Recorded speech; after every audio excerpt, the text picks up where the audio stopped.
Hi, and welcome to week 3 of summer school. This week we're going to be focusing on narratives and narrative writing and narrative reading. We're also going to be recounting those stories. So lots of important information this week. Your weekly warm-ups, different grammar practice websites, reading practice, language arts practice, and the answer keys are all available for you on week 3 of the summer school notebook. Your Georgia Milestones Experience video focuses on the tools and how to use the tools and switch in and out of the tools.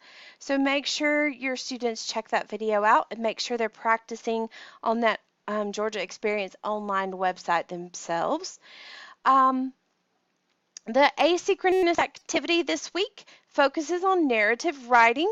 So we have a fun English game right here for them. We also have some IXL question answers. And of course, your week 3 checklist, making sure you have everything caught up. Don't forget to read each day and don't forget about your Friday activity. Practice some of those websites. And of course, check out that Milestones Experience so you're comfortable with that test online when you take it in just a few weeks. Thank you guys so much for your hard work. You're halfway through summer school. We're so proud of you and your attendance in class, and we will see you guys later.